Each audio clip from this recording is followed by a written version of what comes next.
The dog would not stop pulling at his coat sleeve. That was the first thing the stranger noticed. Not the cold, which was the kind of cold that took the breath out of a man's throat before he could name it. Not the wind, which was climbing the ridge behind him from the north at a speed that had already stripped the last leaves off the aspens. Not the low iron-colored sky, which had been threatening the valley for 3 days without delivering. The dog, a small mud-colored shepherd bitch with a torn left ear and a rib sticking out on the near side, who had come out of the sagebrush at the bend in the wagon trace and had set her jaw around the cuff of his coat and had begun, with the stubborn strength of an animal that has decided a thing, to walk him off the road. His name was Elias Witt. He was 34 years old.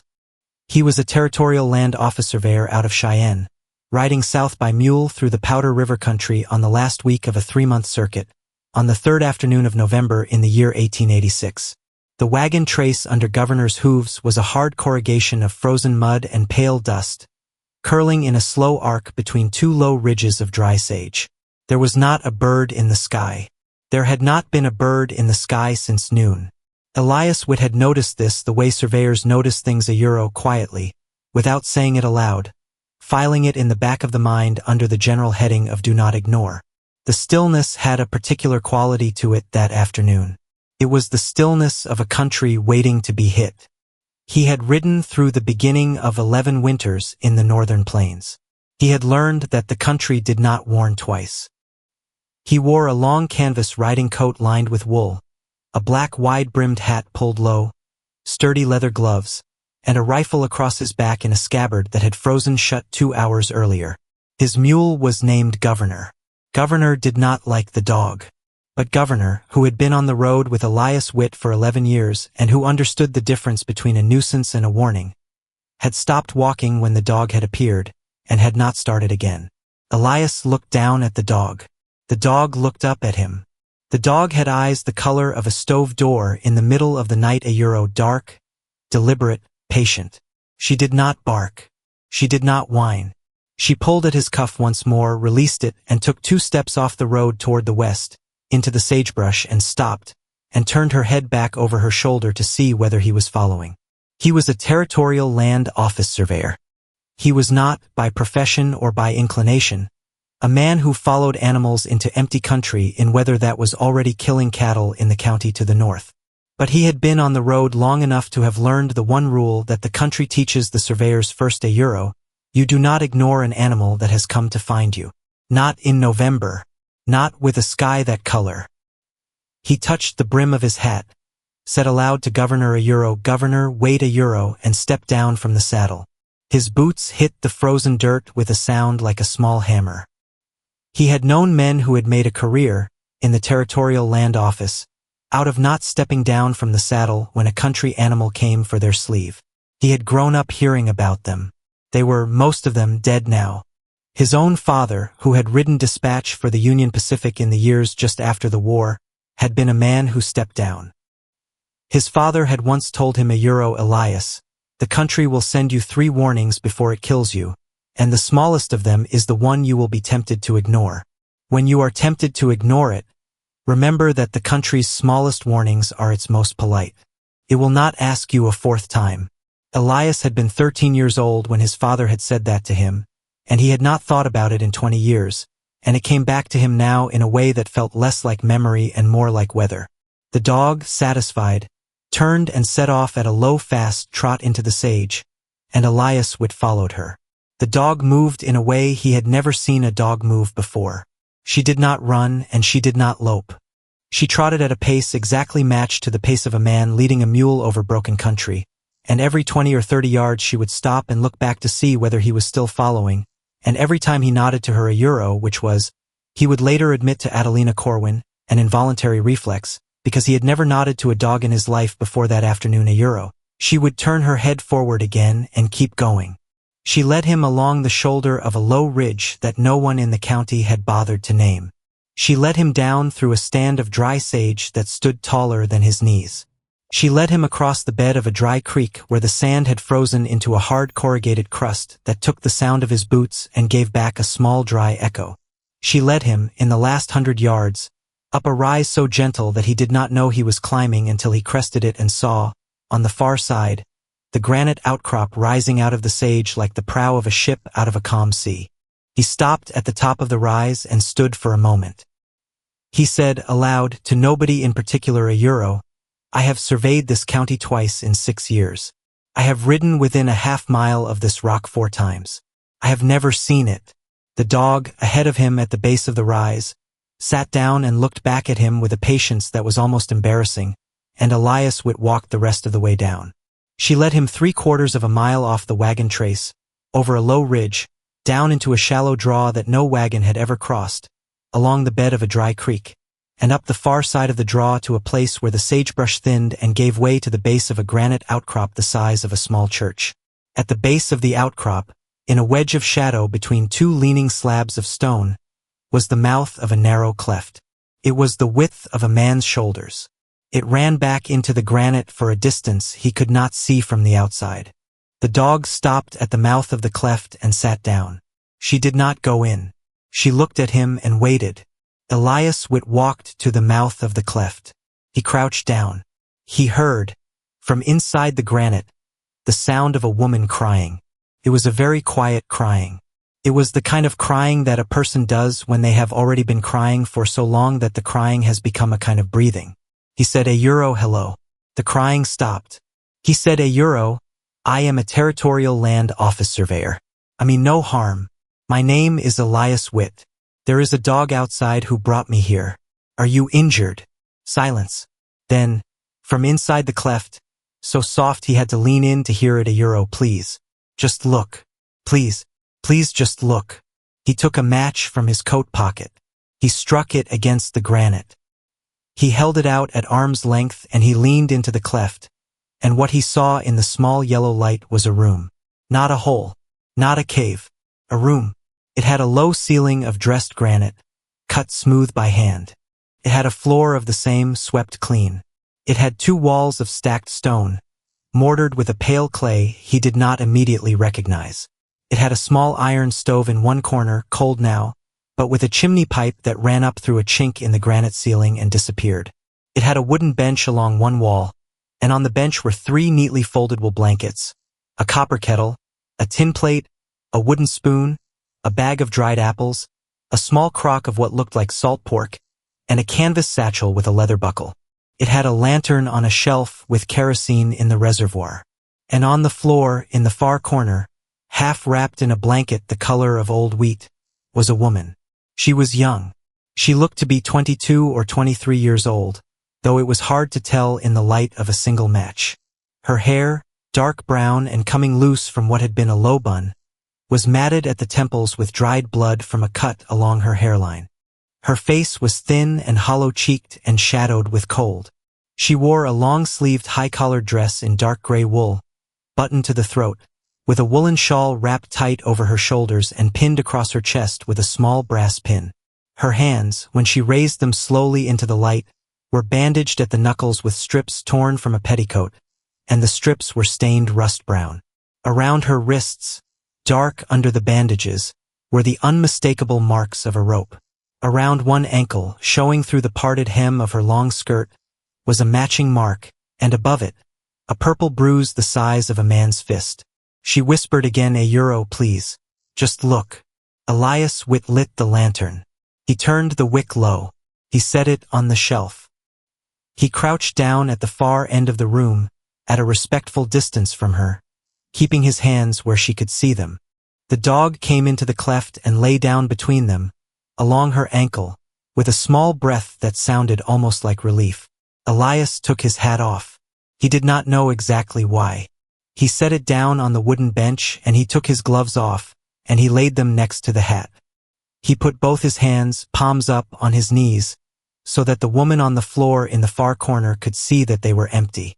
He did this because he had learned, in 11 years of walking into the kitchens of homesteaders whose property lines he was there to survey, that fear in a small room is a substance and can be added to and can be reduced, and that the reduction is done by making yourself smaller and slower and by removing anything you carry that shines. He had never done it for a person whose wrists carried the marks of a rope. He did it now. He said, a euro, ma'am. Who did this to you? She looked at him. Her eyes were the color of shallow river water in the fall, a euro. hazel with a green thread in the center. She said very quietly, €1, my husband's brother. And my husband's brother's wife. And 2 men they hired. It was 6 days ago. I am not sure if it was 6 or 7. I have been counting the coals. He said, €1, the coals. She lifted one bandaged hand and pointed at the wall behind the stove. There, on the pale gray granite, was a row of small charcoal marks. He counted them. 7. He said, €1, you have been in here 7 days. She said, €1, I do not know how long I was in the wagon before. They put a sack over my head. When they took the sack off, they had already tied me to a wheel. They left me at the top of the ridge. Took me a long time to get down. My father built this. I remembered where it was. She stopped talking for a moment. She turned her head so that the lantern light fell along the side of her face. She said quietly, €1, Mr. Witt. May I ask a question? Elias said, €1, yes. She said, €1, how did the dog find you? And Elias said, €1, she came out of the sagebrush at the bend in the wagon trace. She took my sleeve. She refused to let go. Adelina Corwin nodded, slowly, once. She said, €1, I set her looking for someone 6 days ago. I did not know how she would understand what I was asking. I told her, in the granite room here, that the man who came needed to be a man who would look inside a rock. I told her that if she found the wrong man, she should come back without him. I did not think she would find any man. But I did not know what else to do. Elias Witt was quiet for a long moment. Then he said, €1, Miss Corwin. May I meet her properly? And Adelina, in the small warm room at the mouth of the 7th day of her count, laughed, €1, a small startled laugh, half breath and half sound, €1, and she said, €1, Mr. Witt, her name is Tuppence. My father named her that as a puppy because he said she was worth 2pence more than any of the other dogs in the litter, and he did not want anyone to be able to argue with him about it later. Tuppence, in the outer cleft, at the sound of her own name in her mistress's voice for the first time in 7 days, put her chin down on her front paws and did not lift it again for 2 hours. The name of the young woman in the granite room was Adelina Corwin. She was 22 years old on the 3rd of November in 1886. Her father had been a Cornish stonemason named Corwin who had come to the Powder River country in 1861 with the second wave of the westward emigration, and had built, over a period of 9 years, in secret, on land he did not officially own but which he was quietly filing for through the Territorial Land Office in Cheyenne, a small stone shelter inside a granite outcrop he had come across by accident while surveying his own property line. He had built it as a winter refuge, €1, as a place to run to, in the words he had used to his daughter on the last evening of his life, if the world ever decided to close its door on her. He had not lived to file the last paper on the land. He had died in the winter of 1878, when Adelina was 14, of a fall from a scaffolding at the Presbyterian church in the county seat.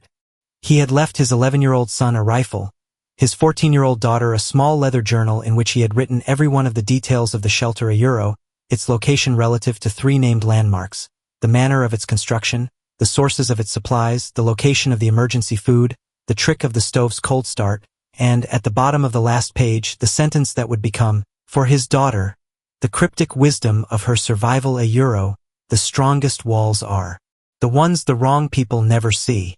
Adelina Corwin had grown up in her father's absence in the household of her uncle, Curtis Corwin, and her uncle's wife, Verna Corwin. Curtis Corwin was a rancher who owned 3,000 acres north of the county seat and who resented, from the first evening his brother's body was in the ground, having been left the raising of a niece and a nephew whose inheritance, €1, the small parcel of land at the base of the granite outcrop, €1, sat quietly on the county books in the name of a dead man. He had been unable for 8 years to sell that parcel because the deed did not sit clean in his name. He had waited. In the summer of 1886, when Adelina turned 22 and the parcel would, by the terms of her father's provisional filing, pass into her name at her majority, Curtis Corwin had made a decision and had shared it with only one other person, which was his wife Verna. The decision was that the girl would not survive her 23rd birthday. Elias Witt did not know any of this yet, on the afternoon of the 3rd of November. What he knew was that in the granite room in front of him was a young woman with rope marks on her wrists and ankles, and a cut along her hairline, and a 7-day count on the wall behind the stove, and a small leather journal in her lap that she had been reading and rereading by the light of the lantern for a week. He knew that she had led him here through the intelligence of a dog. He knew that the sky outside was going to break by morning, and that when it broke it would not break gently. He knew that he had 2 days of hard rations in the pack behind Governor's saddle, a rifle, a compass, and the address of a territorial land office in Cheyenne where he could send a telegram if he could get to the wire, which was 38 miles south through country that was about to be impassable. He said, "Euro, Miss Corwin. If I bring you food and water, and if I bring my mule inside the outer cleft where the wind cannot get her, and if I keep the stove low, we can hold this room through the storm. I need to know 2 things. Are you well enough to help me? And do the people who did this know where you are?" Adelina Corwin looked at him. Her eyes did not fill. She had done all of her filling already. She said, "Euro, I am well enough to help you if I do not have to stand. And no, they do not know. They think I am dead in a wash 6 miles north of here. That is what my uncle told the sheriff. He said I had run off with a mining hand from Deadwood. He has a letter in my hand that he will produce if the sheriff asks. I did not write it, but he has it." Elias Witt thought about this for a moment. Then he said, "Euro, ma'am. May I see the journal?" She handed it to him. He took it. He read the first page. He read the last page.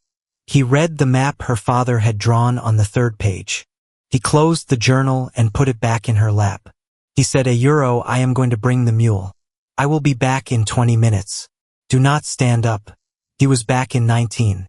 Governor came into the outer cleft with visible complaint and settled against the outer wall with the wind cut off, and the dog, who had a name Euro, Adelina called her Tuppence Euro, took up her post at the mouth of the cleft with her small chin on her front paws. Elias built a fire in the small iron stove using the dry cedar Adelina's father had stacked in the woodbox 8 years earlier and covered with a canvas that had kept it dry. The fire caught on the second match. The stove began within 7 minutes to make its noise. The granite room began within 20 minutes to warm. Elias unpacked the 2 hard rations from Governor's pack: Euro dried beef, coffee, sea biscuit, a small jar of honey Euro, and set them on the wooden bench. He heated water in the copper kettle. He made coffee. He put the tin cup in Adelina's bandaged hand. She held it against her chest for a full minute before she drank from it. Then he said, "Euro, Miss Corwin. Tell me everything from the beginning. Take your time." She did. She told him for a long time, in a voice that got a little stronger with the coffee and the warmth, and by the time she finished the sky outside had gone from iron to charcoal and the first hard snow of the storm was rattling against the outer cleft in fine dry pellets like sand. She told him about her father, and about the journal, and about the parcel, and about the deed that was not clean, and about her 22nd birthday in July, and about her uncle's face when the county clerk had ridden out from town in August to bring the paperwork that would put the parcel officially in her name upon a small final signature. She told him about her uncle's wife Verna, who had begun in September to feed her a bitter tea in the evenings that had left her lightheaded. She told him about the ride, in the closed wagon with the sack over her head. She told him about the 2 men her uncle had hired Euro. One of them she thought she recognized by voice as a hand off her uncle's own ranch, the other a stranger. She told him about the rope on her wrists and her ankle.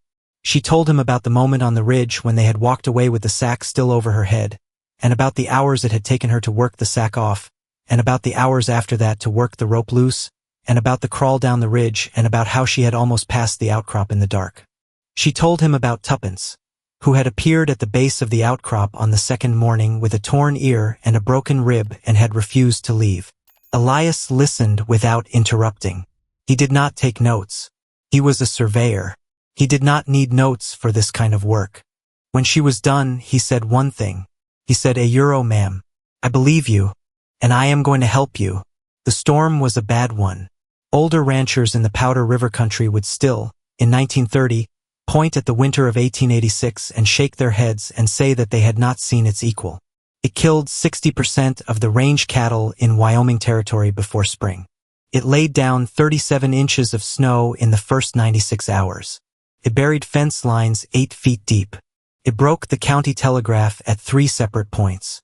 And through all of it, in a small dressed granite room the size of a farmer's parlor, at the base of an outcrop no wagon trace passed within a mile of, a territorial land office surveyor named Elias Witt, and a young woman named Adelina Corwin, and a mule named Governor, and a shepherd bitch named Tuppence lived on hard rations, dried apples, salt pork, coffee, and the slow steady heat of a stove that Adelina's father had designed to run on the least wood any stove in the Powder River country had ever run on. The stove was the first thing Elias came to understand. It was, on inspection by lantern light, an object of Cornish stonemason genius. Corwin, its builder, had set it into the granite wall in such a way that the exhaust pipe ran not straight up through the ceiling but along a diagonal that carried the pipe through 9 feet of dressed granite before it left the outcrop, and every foot of that 9 feet gave up its heat to the surrounding stone rather than to the outside air. He had never seen this done before. He had read about it in a treatise on Cornish tin mine ventilation, which he had picked up at an estate sale in Cheyenne 3 years earlier, and had read on the train home with the mild interest of a surveyor who liked to know things he was not going to use. He had not expected, in his life, to walk into a granite room in the Powder River country and find the treatise's principle laid into the wall in front of him. Corwin the mason had, apparently, read the same treatise or one of its ancestors, and had understood one particular sentence in it, that the slow diagonal path is a longer path, and a longer path is a warmer path, and a warmer path is a cheaper path, and had built the sentence into a wall. The granite itself, once warm, held the heat for hours after the fire had died. The stove needed 1 small armload of cedar per 12-hour period to keep the room at a temperature that Elias measured, with a small brass thermometer from Governor's Pack at 49 degrees above zero, when the outside temperature was, on the 4th morning of the storm, 22 degrees below zero. He wrote the temperatures down. He wrote them on the inside cover of Adelina's father's journal, in a small pencil hand next to the mason's careful lettering, because he did not have his own field book and because Adelina, when he had asked her permission, had said Mr. Witt, my father would be pleased. He kept ledgers all his life. He believed that a wall which was not written down was not a wall you understood. Elias wrote the outside temperature at 6 in the morning and at 6 in the evening. He wrote the inside temperature. He wrote the pounds of cedar he had put into the stove in the previous 12 hours. He wrote the wind direction, when he could tell it by leaning into the outer cleft and listening to the tone the wind made against the granite. He wrote the depth of the snow at the mouth of the outer cleft, measured against a notched stick he had cut from the bench boards. He did this because it kept his hands busy in the long slow hours when there was nothing else to do, and because it began, by the 4th day, to have the strange effect of making the storm outside seem like a piece of paper he was already reading rather than a piece of weather that was trying to kill them. The numbers, once he began to see them together, taught him 3 things he had not known about stone shelters. They taught him that the granite outcrop was, by the end of the 3rd day, warmer than the room, and was slowly giving its stored heat back into the room across the 4th and 5th days like a great patient stove of its own. They taught him that the mule in the outer cleft was contributing, by the sheer heat of his body, roughly the same amount of warmth to the room as a small fire, a fact that would have astonished any territorial land office surveyor before that week and did not astonish Elias, because he had already begun to suspect that Corwin the mason had designed the outer cleft with a mule in mind, even though Corwin himself had never owned one. And they taught him, most importantly, that Adelina Corwin, who could not stand was doing more work in the granite room than he was, because she was, from the bench, watching every reading he took and reading his numbers back to him at intervals and asking questions he had not thought to ask. On the 4th morning she said to him, in a voice quieter than a schoolteacher's, Mr. Witt, the inside temperature has not moved in 3 readings. But you burned 2 armloads of cedar last night instead of 1. Something is drawing heat off that you did not draw off yesterday. He looked at her. He looked at the stove. He looked at the wall. Then he stood up and walked to the outer cleft and put his hand along the base of the stone. There was a small clean patch there where the wind, driven now at a new angle by a shift in the storm, was licking directly at the bottom of the outer wall and taking heat out of the room the way a cat takes cream out of a saucer. Elias piled snow against the base of the stone for the length of the outer wall, 3 feet high, packed hard by hand, and by the next reading the inside temperature was up 2 degrees on the same 1 armload of cedar it had eaten before. Adelina wrote that down herself in the journal in her father's kind of hand. She said very quietly, that is a 4th thing my father did not know. And Elias at the stove said, Miss Corwin, that is the first 4th thing I have heard of in a while. Keeping heat matters more than making heat. Adelina said very quietly on the third morning, when Elias was on his knees at the stove with the thermometer in his hand. He looked up at her.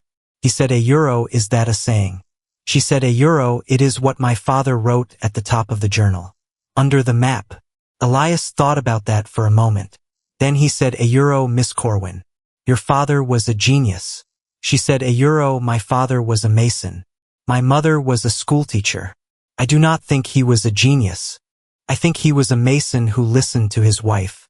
Elias would €, who was not, in the ordinary way of things, a man who laughed easily. €, laughed. It was the first sound of that kind the granite room had heard in 9 years. They fell into a rhythm. Adelina, whose wrists and ankle needed 6 days to stop weeping under the bandages, could not stand for the first 4. She sat on the bench with the wool blanket over her lap and directed. Elias moved firewood, kept the stove, cooked, boiled water, changed her bandages twice a day with strips he cut from his own second undershirt, and dressed her cut hairline with honey and clean muslin.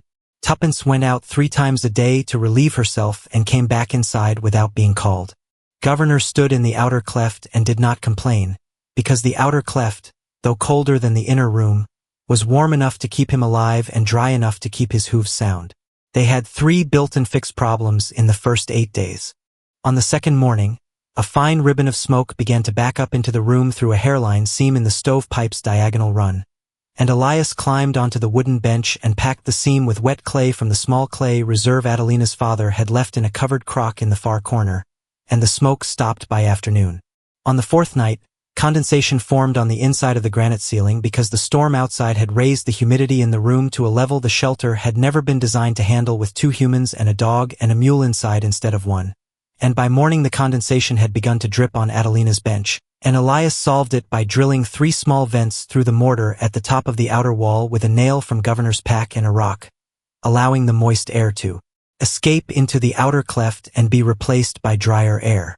On the 6th day, the copper kettle sprang a small pinhole leak along an old solder joint, and Elias, who had been a tinsmith's apprentice for 2 summers at the age of 15, patched it with a bead of pine pitch that Adelina's father had €, like everything else in the room, €, left behind, in a small tin marked, in a mason's careful lettering, pitch. On the 9th day, when Adelina could stand for 2 minutes at a time but not yet 3, they had a 4th failure that was almost the failure that ended them, and the failure was hers to catch. She had been dozing on the bench under the wool blanket when she opened her eyes and said, "€, Mr. Witt. The dog is not on her rug." Elias at the stove looked. Tuppence was standing in the far corner of the room, by the woodbox, with her ears back and her head lowered. She was not looking at either of them. She was looking at the ceiling. Elias took the lantern and went to her. There was, at the corner of the granite ceiling where a small dress block had been fitted 8 years earlier by Corwin the mason, a slow steady seep of water, €, not condensation, and not steam, but liquid water, €, dripping in a fine even line onto a spot on the floor Adelina had never seen wet. Somewhere above them, the top of the outcrop, buried by now under 6 feet of snow, had begun to warm just enough at midday to allow snowmelt to work its way down through a fissure Corwin had never known about, and the water was, over the next 12 hours, going to find the mortar between the granite blocks and undo work that had held for 9 years. Elias understood this in the length of one breath. He turned to Adelina. He said, "€, Miss Corwin, is there sandbagging in that woodbox?" She said, "€, there is. My father left 3 canvas sacks of dry sand behind the seasoned cedar for the 7th spring. He said the 7th spring would come. He did not know when." Elias found the sacks. He took 1/5 of the sand from one sack. He mixed it with water heated on the stove and with a handful of the pale clay from the crock in the corner, until he had a stiff paste.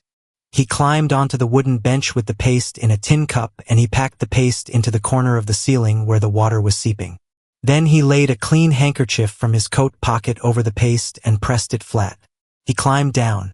He waited. The paste, in the warm room, set inside 40 minutes. The seep, within an hour, was a dry patch of clay the size of a hand. Adelina, who had watched the whole of it from the bench without speaking, said only, "€, my father would have approved." Elias said, "€, Miss Corwin. My compliment is that I approve." On the 12th day the last failure came, and it was the smallest and the most useful. The stove began, at about 2 in the afternoon, to smoke in a way it had not smoked before a thin blue haze that gathered along the ceiling and would not vent. Elias climbed onto the bench with the lantern and looked at the pipe. He could see, in the light, that the diagonal run of the pipe was clean along its lower stretch, but where the pipe entered the granite at the exit point, high in the upper cleft, a bird's nest of dry twigs placed there by some enterprising kestrel in the summer of 1885 and undisturbed for 4 winters because the pipe had never been hot enough long enough to burn it out had finally caught the heat and had smoldered into a soft plug of char. He could not reach the plug from inside. He went outside in the last hour of storm-cleared afternoon and climbed the granite in his boots with a length of harness strap in his teeth, and he lowered the strap into the top of the pipe with a small hook of bent nail on the end, and he fished the char plug up in 2 pulls. The stove drew clean by evening. Adelina, from the bench, said Mr. Witt. You are a mason now. He said Miss Corwin, I would be a mason if I could carry your father's name, which I cannot because I have not earned it. She said quietly from the bench you have earned enough of it that the granite would not object. On the 7th day, when the storm had begun to slacken and the outside temperature had risen back above 0 for a few hours in the afternoon, Adelina Corwin stood up for the first time. She had to hold the wall. Her ankle would carry her weight for 11 seconds. She did not sit down.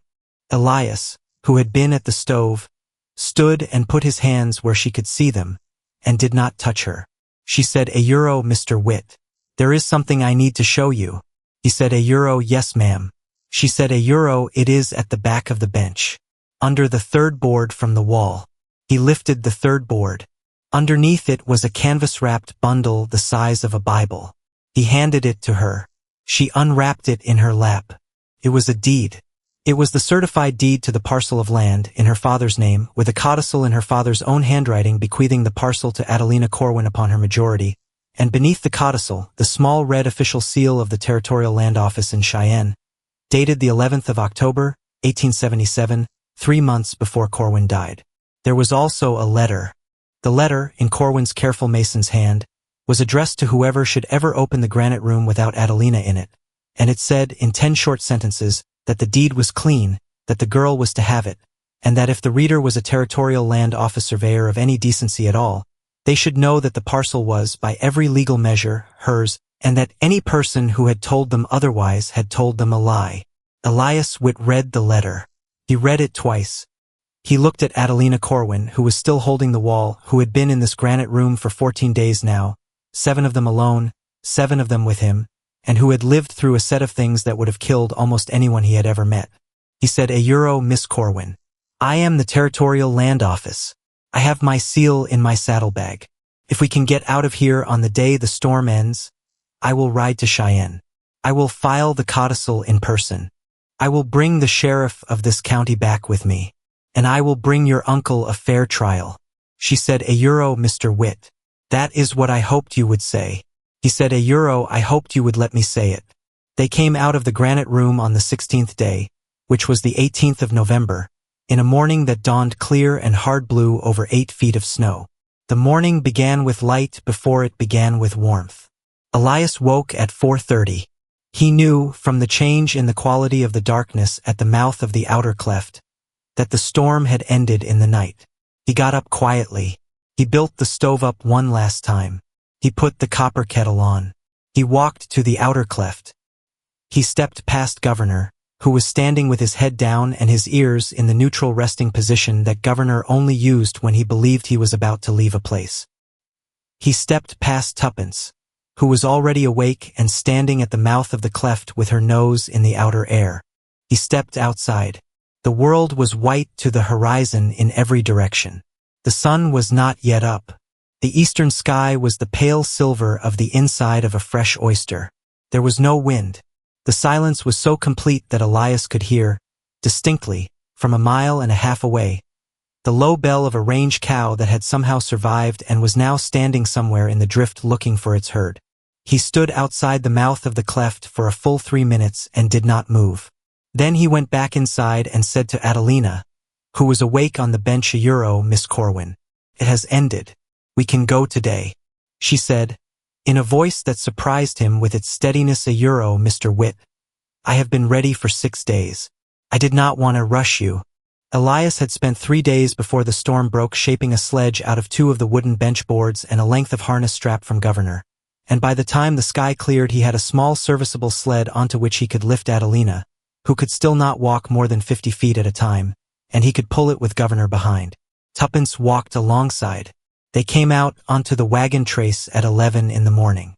They reached the crossing at Twin Springs at 3.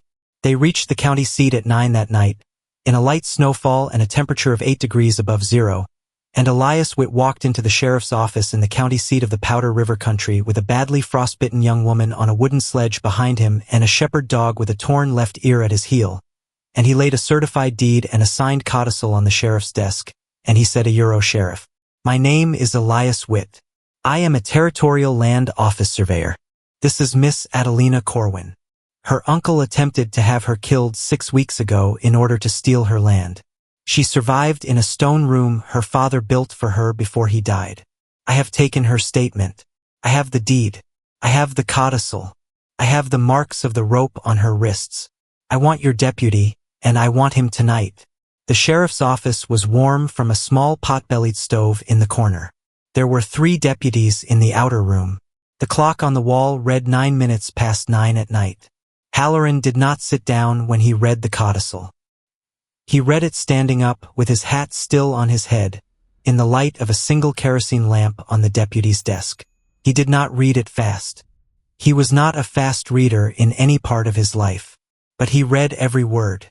When he had read the last word, he folded the paper along its original folds and set it down on the desk exactly parallel to the edge, the way he set every piece of paper down, and he took his hat off and he laid the hat on the desk beside the paper, and only then did he turn and look at Adelina Corwin on the sledge, and he said, "Euro, Miss Corwin. I am the sheriff of this county. On the morning of the 15th of October, your uncle Curtis Corwin came into this office and told me you had run off with a hand off the Deadwood Road. He produced a letter in your hand. I did not believe him. I asked him where the letter had been mailed from.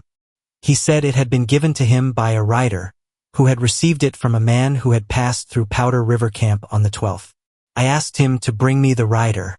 He said the rider had gone north. I rode out to the ranch on the 17th and I asked to speak with the hand who had told your uncle about the rider. The hand did not exist. I came back to this office and I put your name into the county book as missing rather than as departed. I did that on the 18th of October. I have looked for you in every wagon that has passed through this town for the last 3 weeks. I did not know where else to look. I do not know how to apologize to you for not looking harder. But I will begin the apology tonight, if you will permit me, by putting your uncle in a cell before the sun comes up." Adelina Corwin, from the sledge, said very quietly, "Euro, Sheriff Halloran. I permit you." Halloran nodded once. He picked up his hat. He said to Deputy Latham, "Euro Latham. Wake Deputy Pretty. Wake Deputy Rush. Get the horses. We ride at 11. The sheriff of the Powder River country was, as many sheriffs of the Powder River country were in 1886, a Union veteran named Boone Halloran who was 58 years old and who had been a corporal at Gettysburg and who had spent 30 years since then listening to men who thought they were about to lie to him. He looked at Elias Witt. He looked at Adelina Corwin, who was in a wool blanket on a wooden sledge in the middle of his office, with the marks of a rope still visible on the wrist she had raised to steady herself. He looked at the deed. He looked at the codicil. He read the letter. He picked up his hat. He said, "Euro, Miss Corwin. Please forgive me for what your uncle told me 2 months ago. I did not believe him at the time. I did not know what to do about not believing him. I do now. Deputy Latham, get your coat." Curtis Corwin was arrested at 4 in the morning on the 19th of November in his own kitchen. Halloran had planned the arrest carefully. He had gone home to sleep 2 hours between 11 at night and 1 in the morning. He had spent the intervening hours writing out 3 separate warrants, €1 one for Curtis Corwin, 1 for Verna Corwin, and 2 blank warrants ready for the hired men whose names Adelina had not yet given but which he intended to have by morning. He had put Adelina Corwin into the small back room of the doctor's residence at the north end of the county seat, with the doctor's wife sitting in the kitchen and with Tuppence lying across the doorway, and he had told the doctor's wife, €1 Mrs. Farrell, "I am leaving her in your care for 6 hours. I will send word from the ranch before 9. If any person other than Deputy Latham or myself approaches this door, you are to send a boy to the church." And Mrs. Farrell, who had known Adelina Corwin's mother 30 years earlier, and who had never entirely believed the story about the Deadwood Hand, had said only a Euro sheriff, "Go do your work. She is safe here." Halloran and his 3 deputies rode out at 1:30. They did not carry lanterns. The moon was 3/4 full and the snow reflected enough of it to ride by. They took the long way around Curtis Corwin's ranch, coming in through the east pasture rather than the front road, and they left their horses tied in the sage a 1/4 mile from the house. They walked the last 1/4 mile through the snow. Deputy Latham went to the kitchen door. Deputy Pretty went to the front door. Deputy Rush went to the barn to secure the hands. Halloran went alone to the second-floor window on the east side of the house, which was Curtis Corwin's bedroom window, and stood beneath it in the snow with his own service revolver drawn, and waited for Latham to knock on the kitchen door. Latham knocked at 4 exactly. Curtis Corwin, who was not a light sleeper, was slow to come down. Verna Corwin was faster. She had heard the boots on the porch 3 seconds before the knock, and she was already dressed, and she was already at the back door with a small carpetbag in her hand, when Halloran came around the corner of the house and put himself between her and the darkness of the yard. He said, "A euro, Mrs. Corwin. Please set the bag down." And Verna Corwin, who understood in that moment that the arithmetic she had done in her own kitchen over the previous 8 weeks had never included the possibility of a territorial land office surveyor named Elias Witt, set the bag down slowly in the snow at her feet. His wife Verna was arrested at 4:15 at the kitchen door as she attempted to leave. The 2 hired men were arrested by 10. The letter Curtis Corwin had produced in Adelina's hand was, upon comparison with 3 specimens of Adelina's actual handwriting produced by Elias Witt from Adelina's schoolgirl journal, revealed to be a forgery in Verna Corwin's hand. Verna Corwin, on the morning of the 21st in the sheriff's office, having been offered a reduced sentence in exchange for a full account, gave a full account. She named her husband. She named the 2 men. She named the bitter tea, which was foxglove and which she had prepared herself. She had prepared the tea in September at the kitchen counter, out of a small paper packet she had bought from an itinerant peddler in the spring of 1885 and had kept, unopened, in the tin canister at the back of the pantry for 18 months.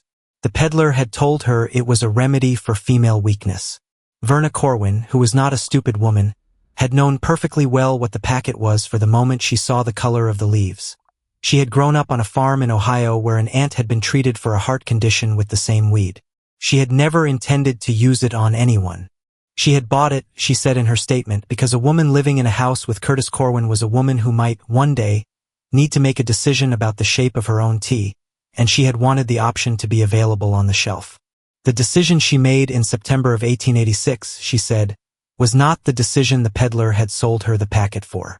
It was a decision she had let her husband make for her.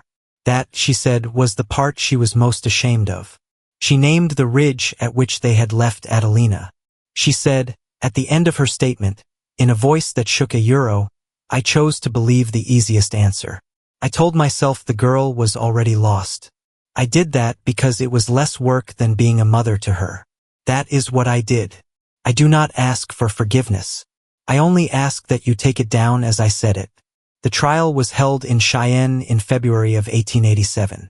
Curtis Corwin was convicted of conspiracy to commit murder and served 15 years. Verna Corwin was convicted of aiding and abetting and served 9, and lived 31 years after her release in a small boarding house in Denver, and wrote Adelina Corwin a letter every Christmas for the last 20 of those years, and Adelina Corwin, who was a person of very careful moral bookkeeping, read every letter and answered exactly 3 of them. The letters Adelina answered were written in the winters of 1902, 1911, and 1919. The letter of 1902 was a Christmas letter in which Verna Corwin had asked no forgiveness, made no defense, and had simply reported in 3 careful sentences that she had begun that year to teach reading, without pay, in the parlor of the boarding house in Denver where she lived, to the children of the working women who rented rooms upstairs. Adelina answered that letter with 2 sentences. "Thank you for telling me. I hope the children are patient with you." The letter of 1911 was written after Verna's own doctor had told her she had a year to live. Verna had asked in that letter only whether Adelina had a photograph of Adelina's father she could have. Adelina had answered with a photograph the small tintype from 1876, in which Corwin the mason stood in front of the Presbyterian church holding a mason's hammer, with Adelina, then 12 years old, standing at his elbow in a long-sleeved gingham dress. Adelina had written, on the back of the tintype, in her small clean hand Verna. He would not have wanted us to be strangers at the end. And the letter of 1919 was written by the matron of the Denver boarding house on the morning Verna died, at Verna's request, to tell Adelina that the tintype had been on the bedside table when Verna went, and that Verna had asked for it to be buried with her, and that the matron would like to know whether Adelina had any objection. Adelina answered by return post she had none. The parcel of land at the base of the granite outcrop 160 acres, filed clean by the codicil became Adelina Corwin's on her 23rd birthday, in July of 1887.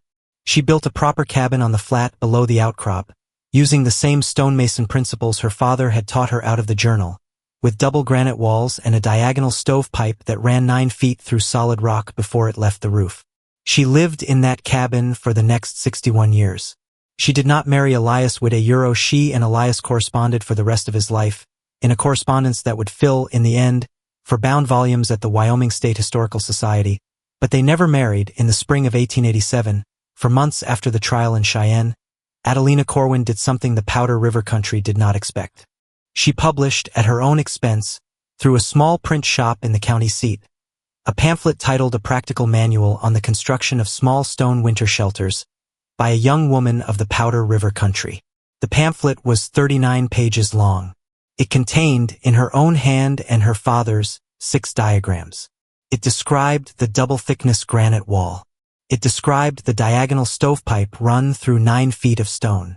It described the placement of the woodbox. It described the mule-warmed outer cleft. It described the emergency food inventory dried apples, salt pork, hard cheese, salt, coffee, sea biscuit and the correct proportions for 1 adult for 1 month. It described the pitch tin, the clay crock, the ventilation nails, and the sandbag and clay paste that had saved Adelina's own shelter on the 9th day. It contained, on the inside back cover, a rough map of the Powder River country with 15 small crosses marking, in Adelina's careful lettering, the natural granite outcrops she had located on foot during that spring outcrops any homesteader could adapt to the same purpose. She distributed the pamphlet through the Territorial Land Office at cost. By the winter of 1889, 17 small stone shelters modeled on her father's design had been built in 3 counties of Wyoming Territory. By the winter of 1892, the number was over 60. By the winter of 1898, the phrase a Corwin room was in general use across the northern range, and no ranch hand thrown out of a bunkhouse in a blizzard was ever more than an afternoon's ride from one. Adelina, who was by then 34 years old and married to Trevithick and mother of a small son named after her father, did not attend any of the small dedications. She stayed home. She said the shelters do not need me at their openings. They need me at their failures.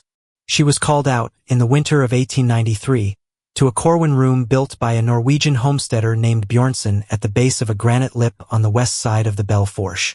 Bjornson's shelter had been built to specification but had failed on the 3rd day of a blizzard, and Bjornson's wife had lost the tip of her left index finger to frost.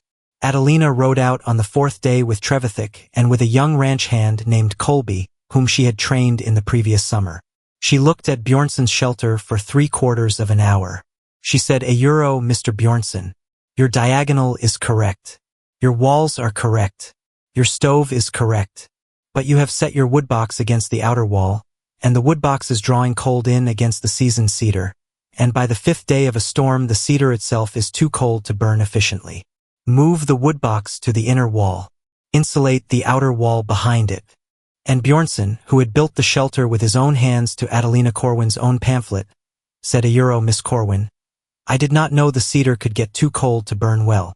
Adelina said I did not either, Mr. Bjornson, until your wife lost her finger. Thank you for teaching me. I will amend the pamphlet in the spring. She did. The 1894 edition of A Practical Manual on the Construction of Small Stone Winter Shelters, published in Cheyenne, contained a new paragraph on woodbox placement, and Mrs. Bjornson's finger was, for the next 30 years, the reason that no other homesteader in the northern range lost one to the same mistake. She wrote back, personally, to every homesteader who wrote to her with a failure. She kept the letters in a box under the bench in the original granite room, which she never dismantled, and which stood dry, warm, ready for the rest of her life at the base of the outcrop, with a small brass plaque above the entrance that read only, in her own handwriting cast into brass by a foundry in Cheyenne my father's room. The door is open, because Elias Witt, on the ride from the county seat to Cheyenne on the 22nd of November in 1886, had told Adelina Corwin, with the honesty of a man who understood that the granite room had made honesty compulsory, that he was already married to a woman named Mary in Cheyenne, and that he loved his wife, and that he intended to tell his wife the whole of the story when he got home, which he did. Adelina Corwin married, in 1891, a Cornish mining engineer named Trevithick who had come out of Leadville looking for work on a small silver lead prospect being opened in Custer County by a woman named Ellen Marsh Ryland, and who had heard, on the ride up, the story of the granite room, and who had come 300 miles out of his way to meet the young woman who had lived through it. He walked up to her cabin door on a summer afternoon in his best coat and his one clean shirt, and tuppence who was, by then 13 years old stood up from her rug and met him at the door, and she did not growl and she did not bark, and Adelina Corwin knew, before Trevithick had said his name, that the dog had made the introduction. They were married for 47 years. Trevithick, on the summer evening when he first walked up to the cabin door in his best coat and his one clean shirt, carried in his pocket a small folded copy of Adelina Corwin's pamphlet, which he had bought in a Leadville dry goods store the summer before, and which he had read 3 times on the ride up, and which he had underlined in soft pencil at the sentence about the diagonal stovepipe, because he had wanted, on the walk to the door, to be able to speak intelligently about at least one thing she had built. But that is the aftermath. That is the long resolution that a schoolteacher named Ellen Marsh, 300 miles south, would have understood without needing it explained to her. The moment that mattered was earlier. The moment that mattered was the afternoon of the 3rd of November in 1886, in a small granite room in the Powder River country, in the light of a single match, when a territorial land office surveyor named Elias Witt crouched at the mouth of a cleft in a rock and heard a woman he did not know whisper, from inside the granite, please, just look. And he did. The moment mattered because of what he saw. He saw a room that a father had built for his daughter 9 years before she needed it, on a piece of land he had bought quietly and filed slowly, at the base of an outcrop that no wagon trace passed within a mile of. He saw the difference between a house and a fortress, and he learned it in the light of a single match. He saw a stove designed by a mason who had listened to his wife. He saw the marks of a rope on a wrist and the marks of 8 days of counted coals on a wall. He saw a dog who had come out of the sagebrush to find him, on an afternoon he would otherwise have ridden past, because a shepherd bitch with a torn ear and a broken rib had decided that a stranger on the North Road was going to be the answer to a problem she could not solve alone. He saw the beginning of a case that would end a rancher's life and restore a girl's, and he saw it because a woman he had not yet been introduced to had said 3 words to him through granite. And the 3 words had done what 3 words rarely do. They had asked him a question that had a right answer and a wrong answer and no third option. Please, just look. He looked. That is the whole story. Everything else that happened the deed, the trial, the marriage, the cabin, the 61 years happened because a man on a mule stopped when a dog took his cuff, and crouched at the mouth of a cleft and struck a match and looked. Verna Corwin's confession, delivered on the morning of the 21st of November in the sheriff's office in the county seat, became, in the 10 days that followed, the piece of paper that traveled the length of the northern range. It traveled because it contained one sentence that people repeated to each other in kitchens and around wood stoves and on the seat boards of wagons for the rest of that winter and for many winters after. The sentence was I chose to believe the easiest answer. I told myself the girl was already lost. I did that because it was less work than being a mother to her. That is what I did. Ranch wives read it aloud to their husbands. School teachers copied it into their commonplace books. A Presbyterian minister in Sheridan preached, on the second Sunday of Advent in 1886, an entire sermon on that single sentence without adding a word to it. It was not a moral confession in the ordinary sense. It was a confession of laziness dressed up as certainty. And every person who heard it recognized the dress. That is why it traveled. That is why, when the trial finally came in Cheyenne in February, the jury was so quiet at the reading of the verdict that the clerk had to ask them twice to speak up. Adelina Corwin, who was in the courtroom that day in a long-sleeved high-collared black wool dress and a black shawl over her shoulders, with her hair pinned in the same low bun her father had once braided when she was 6 years old, did not look at her uncle when the verdict was read. She looked at her aunt. She looked at Verna Corwin for the whole of the 14 seconds between the last word of the verdict and the fall of the gavel. And Verna Corwin, whose eyes had not lifted from her hands for the whole of the trial, lifted them at the 12th second and met Adelina's gaze, and something passed between the two of them that no journalist in the room was able to name in print the next day, though 4 of them tried. It was not forgiveness. Adelina Corwin, who had learned over the winter to be extremely careful with the shape of her mercies, had already decided in the granite room, sometime around the 11th day, that she would not forgive her aunt in the courtroom, because forgiveness in a courtroom was a kind of theater, and she did not owe her aunt theater. And it was not, in the ordinary sense, judgment. Adelina had already delivered her judgment. That had been the purpose of the trial. What passed between the two of them, in the 12 seconds between the verdict and the gavel, was something quieter than either forgiveness or judgment. It was recognition. It was Adelina Corwin looking at Verna Corwin, and Verna Corwin looking back, and each of them acknowledging, in the same instant, that Verna had done a thing that could not be undone, and that Adelina had survived a thing that could not have been survived by someone who had not been prepared for it, and that the preparation had come from Adelina's father, who was Verna's own brother-in-law, and whose journal Verna had once, in the summer of 1878, in the week after his funeral, offered to Curtis to burn, and Curtis had said no €1. He had said no in her own kitchen, and in her own hearing €1, and Verna had put the journal back in the trunk unread.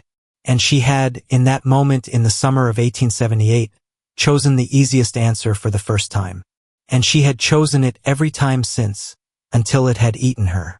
Verna Corwin, in the courtroom in Cheyenne, understood all of this in the 12th second. Adelina, in the same second, understood that Verna understood. And that was the whole of it. The gavel fell. The clerk called the next case. And the courtroom, in the way courtrooms do, moved on. There is a lesson in this. The lesson is not the one people expect. The lesson is not that dogs are wise, though dogs are wise. The lesson is not that stonemasons are wise, though stonemasons are also wise. The lesson is that most of the injustices in the Powder River country in the winter of 1886 €, and, if you will forgive an old narrator the observation, most of the injustices in most of the countries in most of the winters since €, succeed for one reason. They succeed because somebody chose not to look. Curtis Corwin succeeded for 8 years because the sheriff did not look. Verna Corwin succeeded for 6 weeks because the neighbors did not look. The 2 hired men succeeded for 7 days because the ridge was empty and the sky was gray and the wagon was closed and nobody on the North Road was going to bother a rancher's family about a girl who had, according to a letter in her own hand, run off with a mining hand. They all failed the moment somebody looked. Adelina Corwin lived to be 84 years old. She wrote a small book in her 70s €. It was published in 1938 by a small press in Cheyenne, and it is still, if you know where to look, on the shelves of 2 libraries in the state €, called Simply Please Just Look. It is not, as its title suggests, a memoir. It is a technical manual on the construction of small stone winter shelters for people who cannot afford large ones. It contains, in its appendix, the full text of her father's journal. It contains, in its front matter, a dedication to a territorial land office surveyor named Elias Witt, and to a mule named Governor, and to a shepherd bitch named Tuppence, and to a stovepipe that ran 9 feet through solid granite. It does not contain, anywhere, the name of Curtis Corwin. The strongest walls are the ones the wrong people never see. Adelina Corwin's father wrote that at the top of the journal, and it kept his daughter alive for 14 days in the winter of 1886, and it kept his daughter's people alive in one form or another for 6 decades. But the sentence has a second half. Adelina wrote it herself, and it is on the last page of the book €. The strongest walls are the ones the wrong people never see, and the right people are the ones who will bother to look for them. Everything else, in the long cold country between the Powder River and the North Platte, follows from that. And if you have not yet heard the story of the widow in the county 3 days south of the Powder River, who married a broke widower with 3 children in the autumn of 1889, and who was mocked by every deacon's wife in Rock Creek for it €, until her double-walled cabin was the only warm house in Custer County on the night 3 lanterns came up the ridge to burn her down €, you should. Because what Adelina Corwin's father built with granite, another woman built with cedar boards and a stovepipe run through the crawlspace, and the wind came for her too, and it found her ready. That is the next story. And it is worth your evening.